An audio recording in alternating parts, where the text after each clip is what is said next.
Hello students.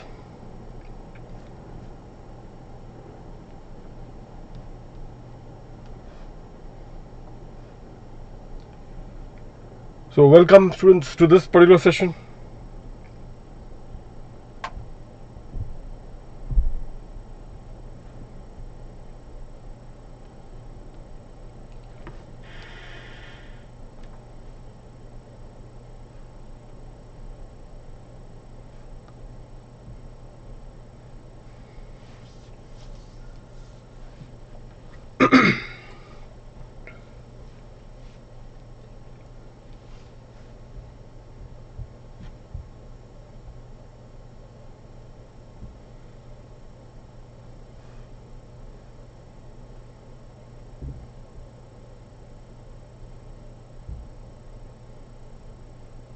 Hello students.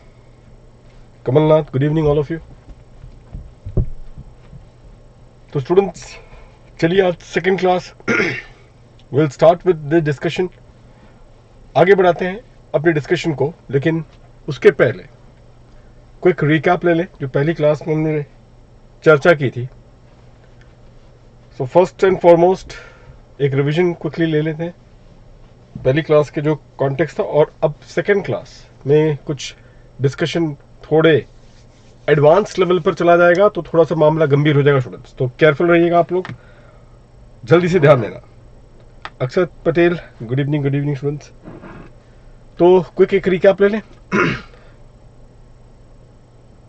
चलिए आइए students. So in this context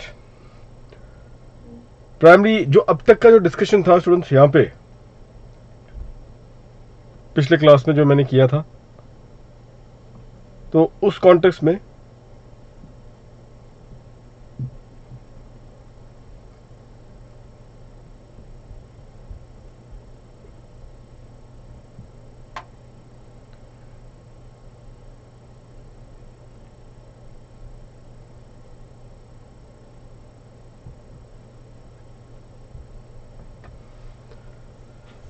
उस पर्टिकुलर कॉन्टेक्स्ट में क्रिश गुड इवनिंग. उस पर्टिकुलर कॉन्टेक्स्ट में स्टूडेंट्स जो डिस्कशन हमारा था अभी तक, क्या किया था कि प्राइमरी एक चीज मैंने बताया था कि हमें टैक्स लायबिलिटी कंप्यूट करना है. सो देयरफॉर टैक्स लायबिलिटी जो कंप्यूटेशन होगा, मैं क्रक्स बता रहा हूं जो हमारे पिछले क्लास की चर्चा हुई थी, तो उसके जो क्रक्स थे वो ये था कि जो टैक्स लायबिलिटी का स्टूडेंट्स कंप्यूटेशन होता है वो हम लोग करते हैं as per the law which is enforceable on the relevant date.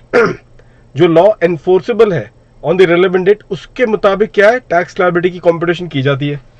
So relevant date जो आपको मैंने बताया था पहली क्लास में, वो आपका है 1st of April of the relevant AY. 1st of April, ये RAY क्या है, रेलेवेंट एवाई. और आप सभी लोगों का एवाई स्टूडेंट्स प्रीवियस ईयर यही लिख देते हैं, प्रीवियस ईयर 2021, असेसमेंट ईयर 21-22. तो इस कॉन्टेक्स्ट में एज ऑन 1st April 21 जो भी लॉ एनफोर्सेबल होगा, जो भी लॉ एप्लीकेबल होगा, उसी के मुताबिक क्या करना है, आपने टैक्स लायबिलिटी कंप्यूट करनी है. और टैक्स लायबिलिटी कंप्यूट करने के लिए आपको दो चीजों की जरूरत होगी. वो क्या है, एक है आपका टैक्स बेस. टैक्स बेस को आप क्या कहोगे, द टोटल इनकम, और उसको मल्टीप्लाई कर देना है with what, with the rate of tax. With the rate of tax total income है आपका, और इसी टोटल इनकम को स्टूडेंट्स आपने मल्टीप्लाई कर देना है with the rate of tax. Rate of tax जहां तक उसकी बात थी, तो उसके भी दो सोर्स मैंने आपको बताए थे. जहां तक रेट ऑफ टैक्स की अगर हम बात करें, तो वहां पर भी दो सोर्स आपको बताया गया था.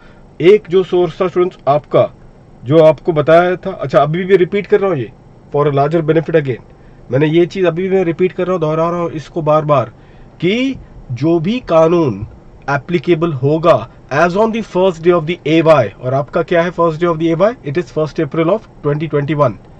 तो 1st April 21 को जो भी कानून एनफोर्सेबल होगा, उसके मुताबिक ही आपको क्या करना है, टोटल इनकम कंप्यूट करना है और अपना रेट ऑफ टैक्स को डिटरमाइन करना है. और जिससे आपको क्या पता चल जाएगा, अपनी tax liability. Rate of tax के स्टूडेंट्स दो सोर्स थे, ये चीज भी आपने देखी पिछले क्लास में. So there are two source for the rate of tax. तो वो जो दो सोर्स थे, एक तो आपको अपना स्पेशल रेट ऑफ टैक्स, ये आपको मैं सिर्फ एब्रीविएशन लिख रहा हूँ, लेकिन गलती से भी एग्जामिनेशन में ये आईटी एक्ट 1961 नहीं लिखेंगे।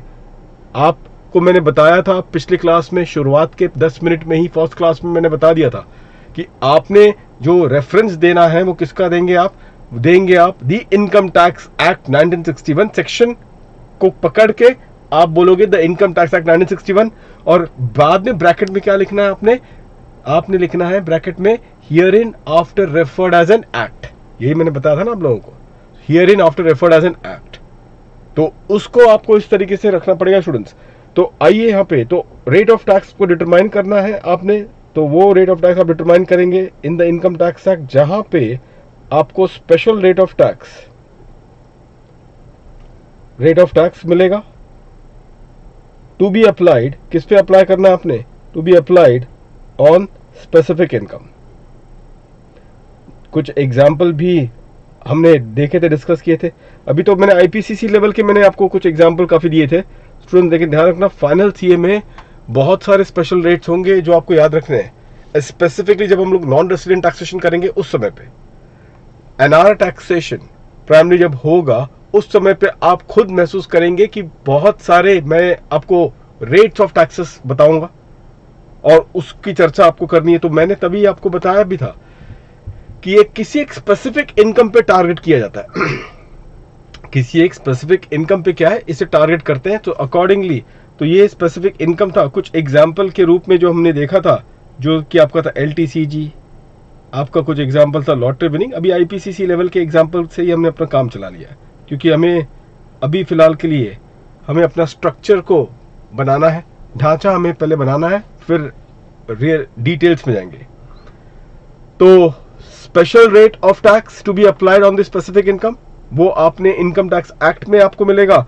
और जहां तक बैलेंस टोटल इनकम, इसके बाद जो उसके बाद जो बैलेंस टोटल इनकम बच जाता है, उस पे आप लगाओगे the rate which is applicable on the as per the finance act. और आपका जो फाइनेंस एक्ट है जो एप्लीकेबल होगा आपके लिए, वो है फाइनेंस एक्ट 2020 है आपका फाइनेंस एक्ट। तो यहां पे स्टूडेंट्स ये जो FA 2020 है आपका प्राइमरी, ये रेट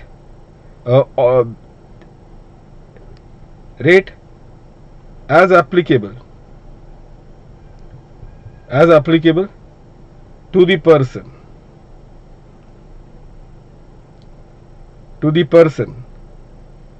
shall be applied, किस पे अप्लाई करेंगे?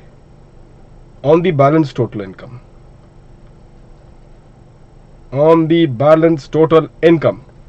टोटल इनकम में से स्पेशल इनकम को छोड़ के जो बच जाता है, वो बैलेंस टोटल इनकम पे rate as per the finance act जो भी होगा एप्लीकेबल टू दी पर्सन, वो रेट के मुताबिक आपने अपना जो जनरल टैक्स है वो भी आपने कैलकुलेट करना है। इसके बाद स्टूडेंट्स एक सरचार्ज का एक थ्रेशोल्ड आएगा, जो मैंने कहा है अभी हम फिलहाल सरचार्ज को छेड़ेंगे नहीं। और फिर उसके बाद HEC the health and education cess का 4% का लोडिंग आपको लेना पड़ेगा, जिससे आपको टैक्स लायबिलिटी आ जाएगी। लास्ट लेक्चर में जो पहली क्लास थी स्टूडेंट्स, ये जो असेसमेंट ईयर आप लोगों का जो है 21-22 का, बहुत अल्टीमेट स्टूडेंट्स डिस्कशन ऐसी होगा। क्या डिस्कशन था मैंने जो पिछले क्लास में आपको करवाया था कि अब हर पर्सन को अब एक ऑल्टरनेट स्कीम ऑफ टैक्सेशन, ये है उनको एक ऑप्शन दिया जाएगा of an alternate scheme of taxation का टू एवरी पर्सन।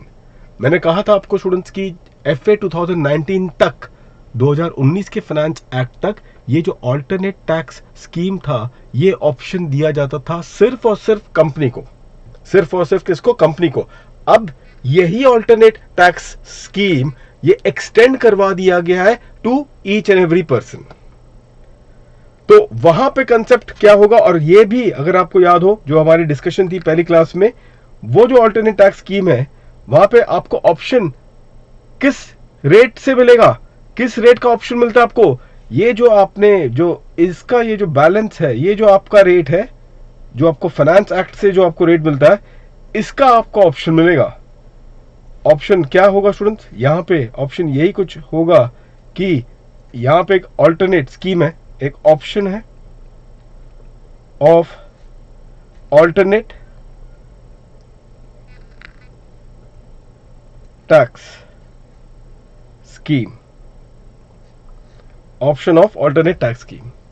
तो ये भी बहुत जरूरी है। मैंने पिछले क्लास में भी हमारी चर्चा हो रही थी कि आपने उस ऑप्शनल टैक्स स्कीम में एग्जैक्टली आपको क्या मिलने वाला है। उसमें आपका रेट ऑफ टैक्स काफी कम होगा, लेकिन आपको टोटल इनकम कंप्यूटेशन करने समय बड़े डिडक्शन, मेजर डिडक्शन को छोड़ने पड़ेंगे। वो कौन सी डिडक्शन है जब आएगा तब देखेंगे, लेकिन रेट ऑफ टैक्स को कम करके आपको टोटल इनकम ऐसा कंप्यूट करना पड़ेगा that the major of the deduction has to be foregone.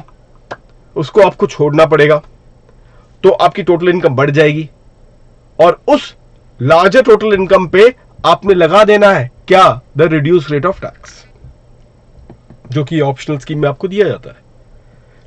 मैंने पिछले क्लास में आपसे ये बात रखी थी कि ये मान के चलो स्टूडेंट्स, ये जो आपने जो टोटल इनकम कंप्यूट किया है by forgoing the major deduction, by forgoing the major incentive, उसको छोड़ के जो आपने टोटल इनकम कंप्यूट किया है, अगर उस टोटल इनकम में अगर कोई स्पेशल इनकम बैठा हुआ है, like for example long term capital gains, like for example lottery winnings, तो क्या उन स्पेशल इनकम पे क्या स्पेशल रेट लगेगा या उस पे भी ऑल्टरनेट टैक्स स्कीम का रिड्यूस रेट लगेगा। तो कंक्लूजन ये था कि अगर वो जो टोटल इनकम जो आपने कंप्यूट किया है by forgoing the various major deduction, वो टोटल इनकम में अगर आपके कोई स्पेशल इनकम अगर बैठे हैं, तो उस स्पेशल इनकम पे आपने अभी भी लगाना है क्या, the special rate of tax. उस स्पेशल इनकम पे आपने अभी भी लगाना है the special rate of tax students, जो as per income tax act दिया गया है। जो एग्जांपल आपने दिया है ना, long term capital gains, lottery winnings, तो उस पे तो आपने अभी भी स्पेशल रेट ऑफ टैक्स ही लगाना है। और बैलेंस टोटल इनकम पे ही बताया क्या होगा, बैलेंस टोटल इनकम पे ही ये ऑप्शनल जो स्कीम है जहां पे रिड्यूस रेट ऑफ टैक्स जो दिया गया है, वो रिड्यूस रेट ऑफ टैक्स लगेगा on the balance total income. तो इसी वजह से ये पर्टिकुलर पॉइंट स्टूडेंट्स जो हमने रखी थी बात, ये लास्ट लेक्चर के लिए बहुत ही क्रिटिकल था हमारे लिए। आई थिंक यहां तक जो भी बात अगर है तो we are all settle on this one. इसी कॉन्टेक्स्ट में अगर आपसे कुछ क्वेरी अगर होगा स्टूडेंट्स, तो आप मुझे पूछ सकते हैं। कोई भी क्वेरी अगर होगा तो you can ask me any query at this point of time, क्योंकि अब जो हमारी जो चर्चा होगी वो चलेंगे स्टूडेंट्स कहां पे, on the total income, on the total income.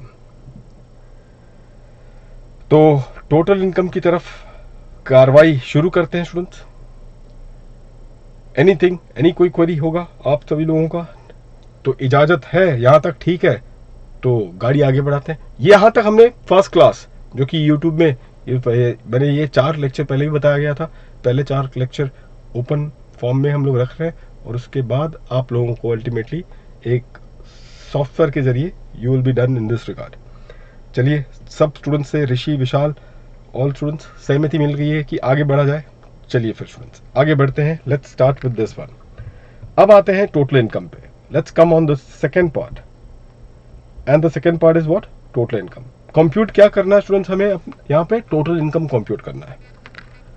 अक्षत, कमलनाथ, ठीक है टोटल इनकम कंप्यूट करना है स्टूडेंट्स।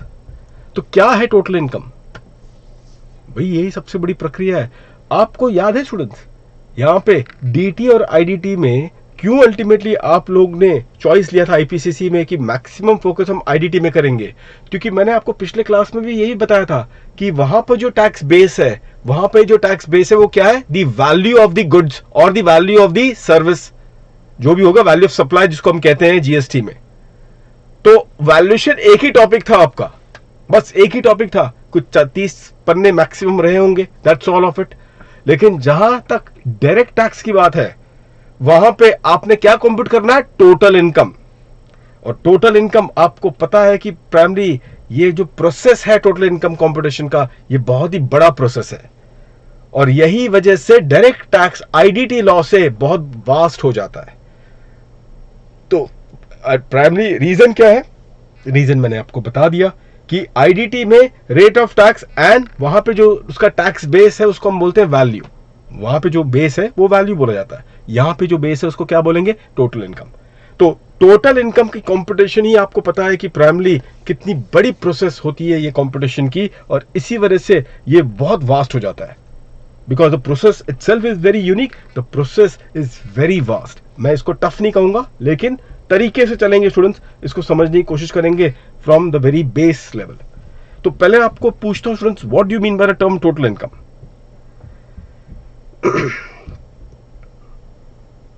बिल्कुल कमलनाथ, आईडीटी इजी लगता था, उसकी वजह यही है. क्या है स्टूडेंट्स टोटल इनकम का मतलब क्या है? What do you mean by the term total income? सोचें जल्दी से, सारे जी ड्राइव के स्टूडेंट्स भी ये टाइम पे आपको सोचना होगा अपने एंड पे, what you understand by the term total income. सभी लोगों को 1 मिनट दिया गया है सोचने का, आंसर टाइप करने का. जल्दी से बताएंगे स्टूडेंट्स आप सभी लोग.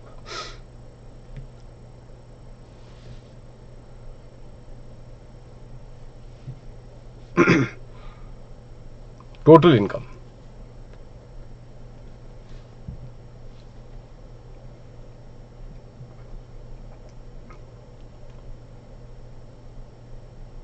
आपके मन में क्या चल रहा है वैसे मुझे पता है, लेकिन फिर भी जिज्ञासा होती है ना, अल्टीमेटली ये चीज आपसे बाहर निकल जाए तो थोड़ा सा हल्का फील करोगे.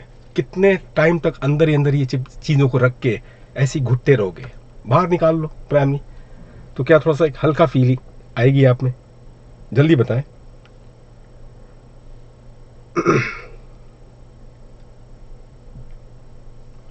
तो एक है टोटल इनकम. अगर आपको ये भी पता होगा स्टूडेंट्स, मैंने आपको जो पहले क्लास में बिल्कुल से ऋषि, प्रखार, अश्मीत, अक्षत, कार्तिक, एशव, मिलन, ध्रुवा, विवेक, स्टूडेंट्स पहले क्लास में याद करो स्टूडेंट्स, आप सभी लोग आप याद करेंगे फर्स्ट लेक्चर में कमलनाथ, कृष, आपको मैंने क्या बताया था फर्स्ट क्लास में? अगर just recall that particular point, total जो यहाँ का टैक्सेबल इवेंट है, जो टैक्स जो लेवी किस पर है? टोटल इनकम पे, इनकम पर नहीं है दर्शन, इजंट इट? ये इनकम पर नहीं है. द चार्जेबिलिटी और the levy is on the total income, and because the chargeability and the levy is on the total income, इस वजह से आपने क्या करना है, एक पीरियड इसके अंदर आ जाता है. मैंने यही बात कही है, टोटलिटी आपको करनी पड़ेगी, एक कंप्यूटेशन प्रोसेस होगा, एक प्रक्रिया होगी, क्योंकि आपको टोटलिंग करवानी है, isn't it? एंड वो एक पीरियड के लिए होगा, और वो पीरियड बताओ क्या है? Previous year. और मैंने आपको ये भी बताया कि अर्लीस्ट पॉइंट ऑफ टाइम कब आप में कैपेबिलिटी आ जाती है to do this totalling. The earliest point of time to do this totalling is 1st of the April of the relevant assessment year. On that point of time you are capable of doing the totaling. ठीक है. अब totalling क्या करें? What is this therefore the totalling? तो सारे students का answer आ चुका है, और लगभग जो रुझान मिली है आंसर्स की वो यही है, aggregate of all the 5 heads of income. बिल्कुल सही कह रहे हैं स्टूडेंट्स आप. लेकिन ये जो आपने कहा है ये एक ही हिस्सा है टोटल इनकम का. This is only one aspect of the total income. Students ध्यान रखें, अब टोटल इनकम को क्या डिफाइन किया गया? बिल्कुल डिफाइन किया गया. मैंने आपको पहले क्लास में बताया था स्टूडेंट्स, डेफिनेशन हम जब कभी करेंगे, हम लोग कॉन्टेक्सचुअली करेंगे, जब जब मौका हमारे सामने वो बनेगा डेफिनेशन को करने का, उस समय पे डेफिनेशन को हम लोग उसको सोचने की कोशिश करेंगे. तो इंडीड 245 स्टूडेंट, सेक्शन 2 क्लॉज 45 में डेफिनेशन दिया गया है ऑफ द टोटल इनकम. और ये जो डेफिनेशन जो दिया गया है ऑफ द टोटल इनकम, ये मीन्स है, आपको पता चल गया होगा. Total income it means, definition 2 type के ही होते हैं मेजरली. इट मीन्स, कोई एक टर्म है जिसको बोला जाता है इट मीन्स, और कोई एक टर्म है जिसको बोला जाता है इट इंक्लूड्स. तो अगर कोई एक टर्म है जिसको वो बोलते हैं इट मीन्स, तो समझ जाना कि ये डेफिनेशन अपने आप में क्या होगा? एग्जॉस्टिव डेफिनेशन होगा. एग्जॉस्टिव डेफिनेशन का स्टूडेंट्स मतलब यही है कि इसको कहते हैं एक तरीके से वाटर टाइट डेफिनेशन. ये हिल नहीं सकता है. इसका मतलब सिर्फ और सिर्फ वही है जो कि इसके अंदर लिखा गया है. That is what the exhaustive definitions are all about. और इसी कॉन्टेक्स्ट में स्टूडेंट्स, ये जो 245 में ये जो एग्जॉस्टिव डेफिनेशन दिया गया टोटल इनकम का, it means what? Exhaustive definition है. ये है तो एक ही सेंटेंस, लेकिन अपने बेनिफिट के लिए स्टूडेंट्स मैं इसको स्प्लिट करता हूं 3 हिस्सों में. अपने बेनिफिट के लिए, हमारे अंडरस्टैंडिंग, चर्चा करने के लिए हम लोग क्या करेंगे, इसको 3 हिस्सों में स्प्लिट करते हैं. और वो हिस्सा क्या है? टोटल इनकम का मतलब है, इट मीन्स, ध्यान से देखना students, it means what? It means income है स्टूडेंट्स, एक ही sentence, income, income referred in section 5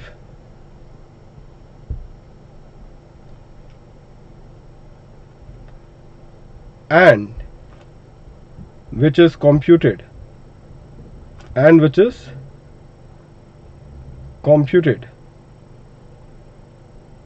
in the manner laid down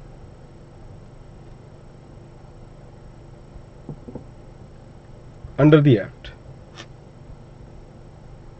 ये आप सभी लोग लिखने वाले हैं स्टूडेंट्स, टोटल इनकम का डेफिनेशन सभी लोग लिखेंगे, the definition of total income. अभी भी बोल रहा हूं स्टूडेंट्स, दिस डेफिनेशन, ये जो डेफिनेशन है, ये डेफिनेशन एग्जॉस्टिव है बिकॉज इट मीन्स समथिंग। जब भी वर्ड एक मीन्स आ जाए तो ये अपने आप में एग्जॉस्टिव माना जाता है। ये एक ही सेंटेंस है लेकिन मैंने उसको स्प्लिट 3 हिस्सों में किया है। क्यों किया? क्योंकि हमें एक एक वर्ड अब इसको समझना होगा कि एग्जैक्टली ये क्या बोलने की कोशिश कर रहा है।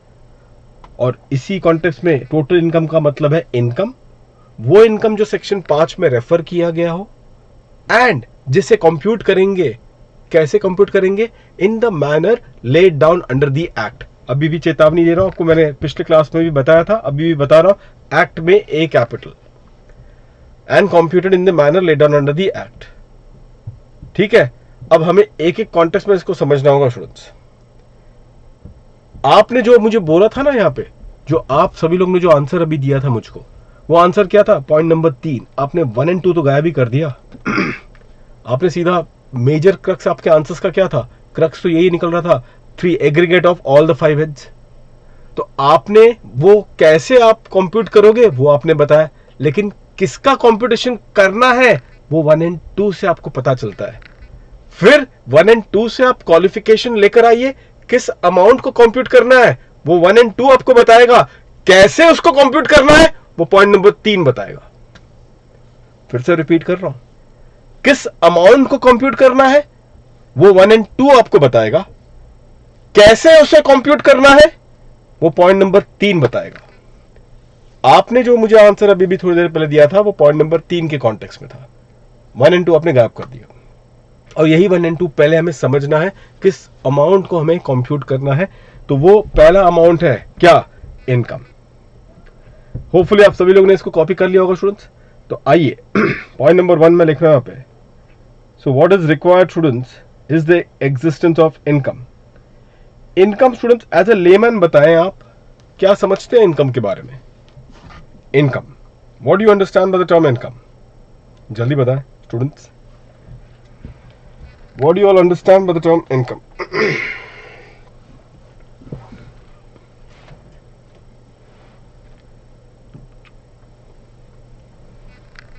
देखिए, कोशिश तो सभी ने करनी है, वो तो पक्की बात है।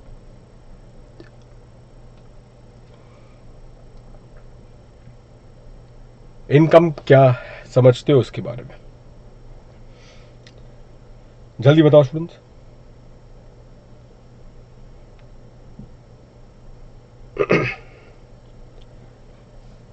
ऋषि, व्रज,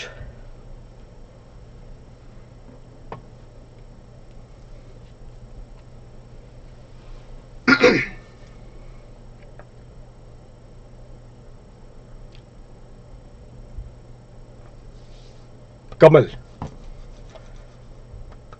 तो जनरली स्टूडेंट्स सभी लोगों का एक रुझान बनते जा रहा है, वो ये है कि इनकम का मतलब होता है earnings.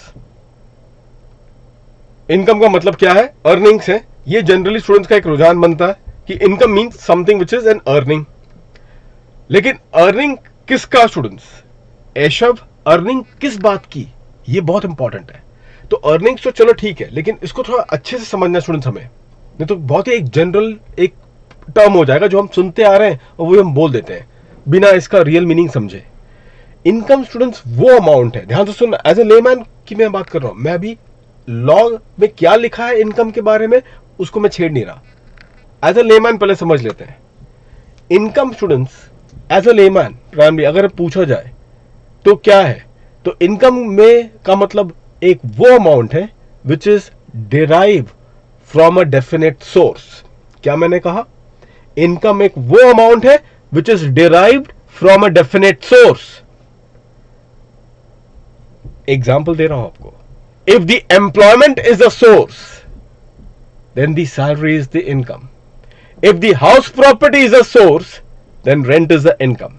If the business is a source profit is the income. If the investment is a source interest or dividend is the income. If the articleship is the source, stipend is the income. जो भी है 500 रुपए 1000 रुपए जो आपको मिल रहा है हर महीने के हिसाब से मिल तो रहा है, क्यों उसको आप इनकम मानोगे? क्योंकि उसमें दो बहुत इंपॉर्टेंट फीचर्स हैं जो कि उस स्टाइपेंड को इनकम बना देता है। और वो दो इंपॉर्टेंट फीचर्स क्या है? वन इज सर्टेनिटी और दूसरा क्या है? Regularity. Certainty and the second one is regularity. ये दो फीचर्स पाए जाते हैं स्टूडेंट्स प्राइमरी, ध्यान रखना आप लोग।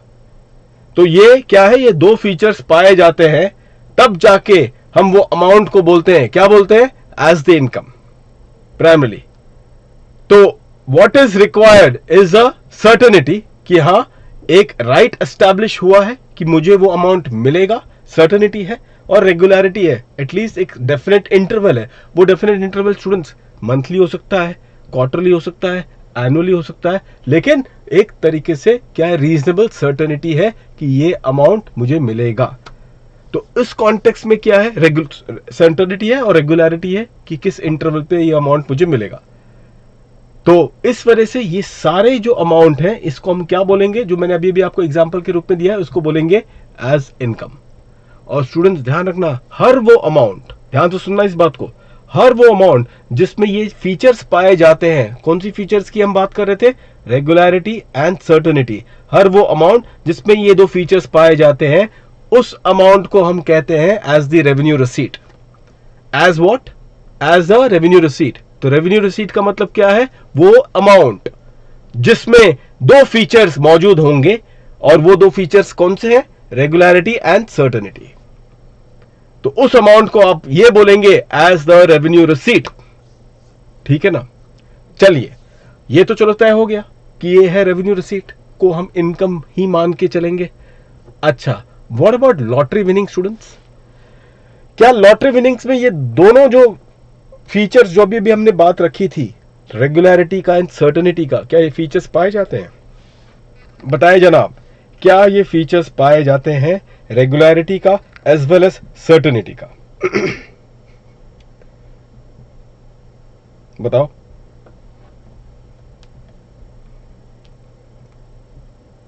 लॉटरी विनिंग्स में ये आपको मिलता है रेगुलर? हाँ, मिलना ही है प्राइमरी, क्योंकि लॉटरी आपने खेली तो आपको तो मिलना ही है। ऐसा है?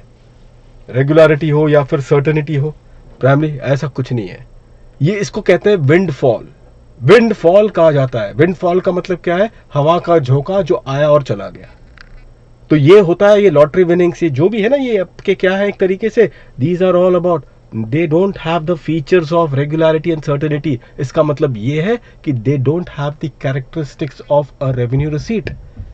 लेकिन आपको तो पता है कि भाई आपने IFOs में उसको टैक्स किया था। ऐसा हुआ क्यों? क्यों उसको IFOs में टैक्स किया गया था? क्योंकि ये जो अमाउंट भले ही वो रेवेन्यू रिसीट नहीं है, फिर भी गवर्नमेंट ने अपने टैक्स बेस को बढ़ाने के चक्कर में क्या किया? उन्होंने इनकम के डेफिनेशन का सहारा लिया है। अपने टैक्स बेस को, मैंने फिर से बता रहा हूं जो पिछले क्लास में हमने किया था, ध्यान रखना स्टूडेंट्स, ये है आपका टैक्स बेस, और उस टैक्स बेस पे आप क्या लगाते हो? Applicable rate. तो यहां पर रेट है और यहां पे आपका टैक्स बेस। अब नोटिस करें स्टूडेंट्स आप, अगर टैक्स बेस में देखा जाए तो रेवेन्यू रिसीट ये है, जो दोनों फीचर्स पाए जाते हैं रेवेन्यू रिसीट्स में, ये दोनों फीचर्स पाए जाते हैं। लेकिन गवर्नमेंट, आपने नोटिस किया रहेगा, आपने जब भी होश संभाला स्टूडेंट्स, आपने जब भी होश संभाला है टैक्स की ABCD जो आपको पता चली है, आपको ये चीज तो पता चल चुका है कि चलो अभी से फाइनेंस एक्ट 2020 से तो रेट कम हुए, लेकिन कम होने पे आपको टोटल इनकम अपनी बढ़ानी पड़ेगी, जो मैंने पहली क्लास में आपको बताई है, वो अभी फिलहाल छोड़ दो। लेकिन जब भी इसके पहले आपने होश संभाला था इनकम टैक्स में, आपको ये पता है कि जो रेट था वो तो 30% ही था। तो हो कैसा रहा है कि गवर्नमेंट का जो रेट 30%, ये हेडलाइन रेट जिसको हम कहते हैं, 30% का रेट होने के बावजूद भी लेकिन गवर्नमेंट की हर साल की बजट बढ़ते जा रही है। ये हो कैसे रहा है कि रेट 30% ही है, वो रेट में कोई आप स्लैब रेट भी अगर आप देखो उतना ही था, लेकिन उनकी हर साल की बजट बढ़ते जा रही है। तो वो कैसे पॉसिबल हो सकता है? अगर रेट कांस्टेंट है तो एक कुछ और का बढ़ना जरूरी है, और वो बताया वो किसको बढ़ा रहे हैं? टैक्स बेस को। और उस टैक्स बेस पे स्टूडेंट्स उन्होंने क्या कर रखा है मैं आपको बताता हूं। इन्होंने डेफिनेशन, इनकम का डेफिनेशन का सहारा लिया। और आप नोटिस करना स्टूडेंट्स, यहां पे आपको इनकम की अगर डेफिनेशन पूछी जाए किसको भी पता नहीं है। उसकी वजह है क्यों इनकम का डेफिनेशन पता नहीं होता हमें, क्योंकि स्टूडेंट्स ये सेक्शन 2 क्लॉज 14 के अंदर इसको डिफाइन किया गया है। और क्या डिफाइन हुआ है इसके अंदर इन दिस रिगार्ड, सॉरी 224, 214 तो कैपिटल एसेट है, 224 में इसको डिफाइन किया गया है। और क्या डिफाइन किया गया है? इनकम में ऐसा बोला गया इट इंक्लूड्स, इसका मतलब क्या है? It includes. एक तो अभी थोड़ी देर पहले हमने बोला इट मीन्स होगा तो एग्जॉस्टिव हो जाता है डेफिनेशन, मतलब उसका मतलब सिर्फ और सिर्फ वही है जो कि लिखा गया है in the means part of the definition. लेकिन जब भी अगर कोई एक टर्म को डिफाइन इस तरीके से किया जाता है टू इंक्लूड समथिंग, इसका मतलब क्या है? ये जो है ये उसको डिफाइन नहीं कर रहा, ये सिर्फ उसका क्या दे रहा है? इलस्ट्रेटिव लिस्ट दे रहा है। ये सिर्फ उसका स्कोप को एक्सपांड कर रहा है। ये क्या है वो नहीं बता रहा है, इसके अंदर क्या चीज शामिल है वो आपको बता रहा है। इंक्लूसिव डेफिनेशन स्टूडेंट्स यही होते हैं। ये नहीं बताया जाता है इंक्लूसिव डेफिनेशन में, ये नहीं पता चलता है कि ये इसका मीनिंग क्या है, लेकिन इसके अंदर क्या चीज शामिल है ये चीज पता चलती है इन द इंक्लूसिव डेफिनेशन। तो इनकम इंक्लूड्स किसको आपने शामिल कर दिया? इनकम इंक्लूड्स किसको आपने शामिल कर दिया? तो यहां पर अगर आप देखोगे it includes what? It includes सारे नहीं, लेकिन क्या? Specified capital receipts. Specified capital receipts ये है पूरी लिस्ट है स्टूडेंट्स, बड़ा लिस्ट है डेफिनेशन इनकम का। अगर आप नोट मैं आपको दिखाऊंगा अभी, तो उसमें आपको कुछ नहीं याद रखना है, क्योंकि वहां पर डेफिनेशन में इनकम का मतलब क्या है वो बता नहीं रहे आपको। तो उसका मीनिंग क्या होगा जो मैंने आपको बताया? उसका मीनिंग क्या है? एक वो अमाउंट जो कि अराइज होता है किससे? From a definite source. और इस वजह से उसको वो दो फीचर्स पाए जाते हैं, और वो दो फीचर्स क्या है? रेगुलरिटी एंड सर्टेनिटी का। रेगुलरिटी एंड सर्टेनिटी का ये है the real meaning of the term income, जो कि एक्ट में डिफाइन नहीं किया, लेकिन उसको इस तरीके से माना जाएगा। एक्ट क्या डिफाइन कर रहा है? इनकम को डिफाइन कर रहा है, लेकिन कैसे? In the inclusive manner. और उसके अंदर उन्होंने क्या दे दिया है आपको? बोला है कि इनकम में ये चीज भी शामिल है। और बताओ किसको शामिल कर दिया है? कैपिटल रिसीट्स को शामिल किया गया स्टूडेंट्स, जो कि अदरवाइज अपने आप में उसे इनकम नहीं माना जाता है। कैपिटल रिसीट्स को उन्होंने शामिल कर दिया है, जो कि अदरवाइज उसे हम इनकम नहीं मानते हैं। तो इनकम स्टूडेंट्स इस कॉन्टेक्स्ट में जो ये पर्टिकुलर पॉइंट है, जो इनकम है इस कॉन्टेक्स्ट में यहां पे जो डिफाइन किया गया इट इंक्लूड्स, उसके बाजू में आप क्या लिखोगे? Specified capital receipt. इनकम में बताओ क्या लिखा जाएगा? Specified capital receipt. तो ये पर्टिकुलर पॉइंट होगा students in this particular context. तो इस सिचुएशन में स्टूडेंट्स यहां पे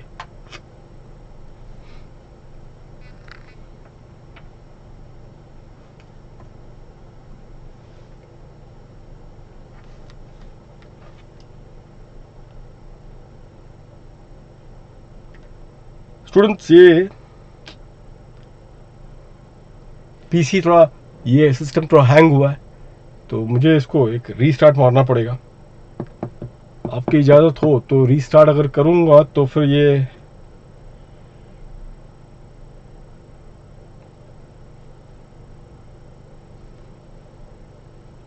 जस्ट आप लोग एक बार बने रहिएगा स्टूडेंट्स।